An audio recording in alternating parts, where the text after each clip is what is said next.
Ma'am Rose. Yes, Ready na ba ka sa atong questions about your business? Yes, I'm ready. So, first question, Ma'am Rose. Gusto mi makabalo, what is your business? Okay, my business is all about food. So, the name of my business is Lacrosas. So, we offer lechon package or kinds of viands, and also we have offered the billing package. Second question. What is biggest management challenge? Okay, my biggest management challenge is kung saan mo pag-handle sa tao or sa inyong mga staff when it comes to business.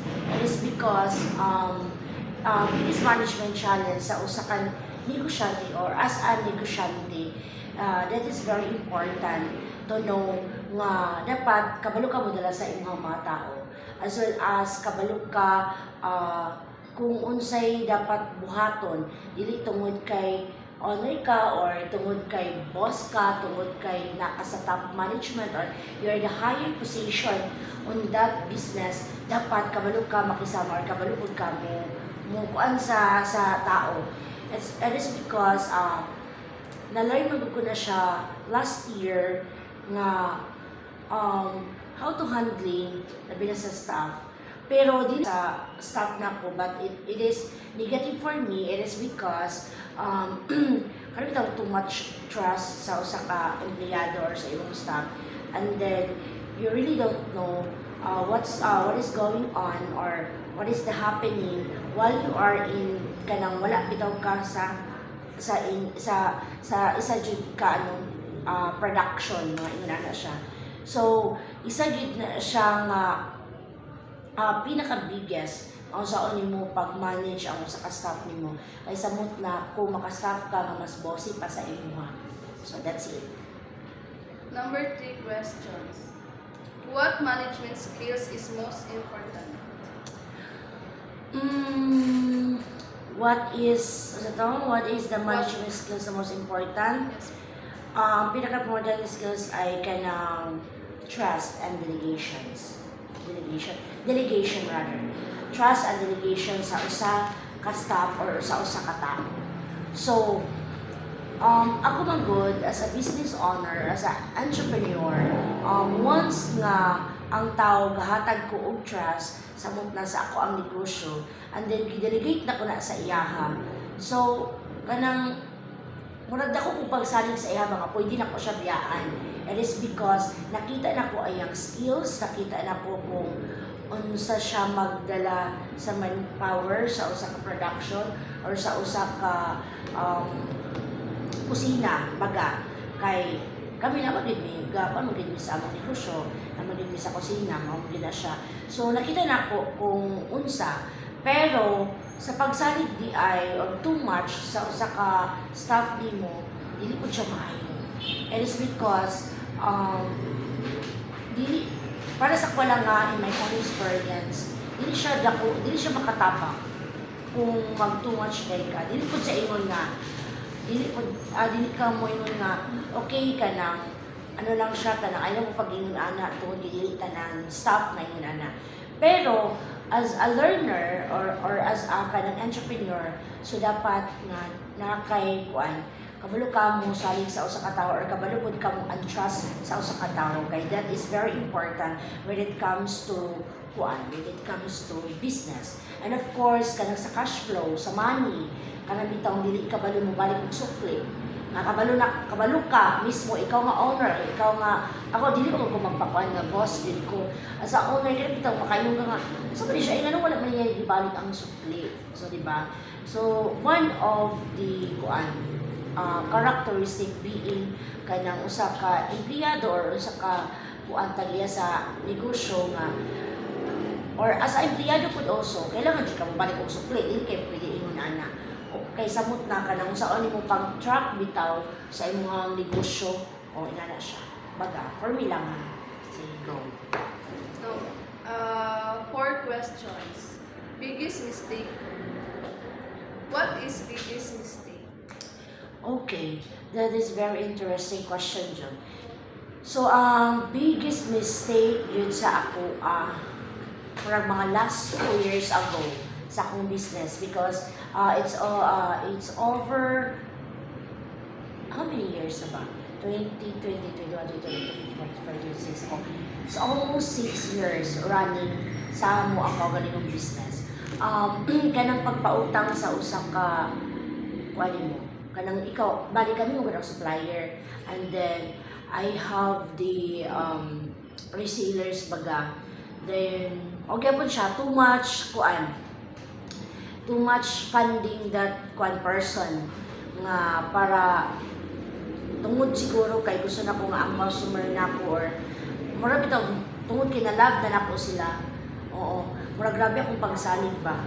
Kalingana nga wala na akong kabalo nga too much na grabe na ang limitation. Dapat ako limitation. So too much na ang ako ang pagpautang sa iyaha din. Suddenly or sad to say murag nahulog siya og scam. It is because they cost of 196,000 nga until now wala pa gyud nabayaran na siya sa usa ka resellers here at Valencia nga sa ingon anak murag ano siya job kana dapat na usa ka negosyante dapat kabalo kang limitation o gina siya kung for example naka-range na 5,000 dapat dala na gintamay kung dili siya provide ng 5,000 pesos na balance niya hindi siya mapautang kay maabot yun sa point or maabot sa panahon na mabankrupt ka or dili nakakabarong sa iyong negosyo. So, just take it from me, tungod kay na-experience ko na, dili tungod kay haka-haka lang siya ka istorya. So, kuan siya, isa na siya nga biggest challenge sa iyong management, usan na siya, mura siya na overall na question mo so far. So, ano lang. So, last question ba? What is advice for future entrepreneur? Okay, ang advice ako sa future entrepreneur as a teachers also, so magin ako ang gina-advise ako mga estudyante the three abbreviation. It would be the STD, the sipag, tiyaga, diskarte. Tungod kay if ever wala na siya job, so bisan pag unsaon na itong paningkamot, kung wala tayong sipag, wala tayong tiyaga, hindi tayo marunong dumiskarte sa larangan ng hanap buhay, wala talaga tayong maaabot. In short, in the future entrepreneur, dapat dili jud ka dili ka mag-invest nga dako dayon, dili ka dili ka kanang bitaw sobra na ka ambisyosa nga kailangan ka nga mo invest ka ana di mo times 10 dayon ang imong ang imong negosyo no. It would be start small. Mag-start jud ka sa small. Kay in my experience is kanang nag-start jud ko sa small job as in nga wala pa gyud nakailan ako diri sa Valencia as in wala. Kay nami negosyo pero kana lang sa sari-sari store. Pero I really don't know unsay nakaon or say na came up nako since nga all my relatives and my cousins is kanang chef sa barko, my lolo is also kanang head cook, ako ang iyaan chef sa barko. So ako nakita nga, oh my God, I am also graduated in chemical technology. Why not nga ang tanang mga luto na mo kapang bahay nga murag kadalasan ang mga bisita mo kuan man sila mo ingon sila nami na gini nga pagkaluto ay mas kami pa ni siya sa restaurant ay ana so ako murag ako why not ba i-try kay that is ano man good that is way back 2020 that is sige tawag ana katong kuan ba katong pandemic na siya job. So, I started kuan lang yun siya. Kanang sudan lang sa yun, variance lang sa yun. So, ang katulang sa yung variance na per niya ginaluto na ako. Kahilig kami yung tanan, makainjud ko. I am proud to say nga, siyempre mga Ilonggo, ang mga kaliwat, mahilig siya magluto. So, nag-start ko, as in, murag sa isa ka bulan, murag naradyo'y duha ka buhok ng order. Murag ingon na lang ba siya, nga posting in social media, tungod kay social media is, kung ano yun siya, lahi na yun siya karon. So, ingon ana siya.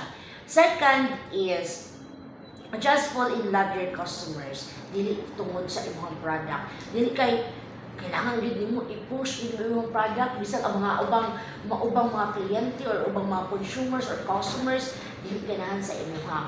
All you have to do is to love your customers or to love your consumers. Kay ngano, ano makaingon ko siya job tungod kay once nga i-love nimo ang imuhang consumers, imong mga customers as well as ang imuhang work nga ginabuhat nimo, kung i-love na nimo siya, smooth man gud siya. Then the kwan na yun kanang the say what we call that one, ang imuha din panginabuhi is ano siya, mag-grow then mag-smooth siya. So learning is not the kwan, is not in kanang diha lang siya taman, because every day may lahi kita og learning sa life. So being entrepreneur, makaingon jud ko nga entrepreneur na jud ko tungod kay I have a lot of experience, I have a lot of sacrifices regarding sa amo ang business, and then makaingon pud ko nga ingon ana magpadayon ang ka sipag tiyaga ang diskarte, and then just starting a small business. Build a small. Ayo pag diretso diha nga kailangan ka mo invest kag dako ka para makabinansya ka.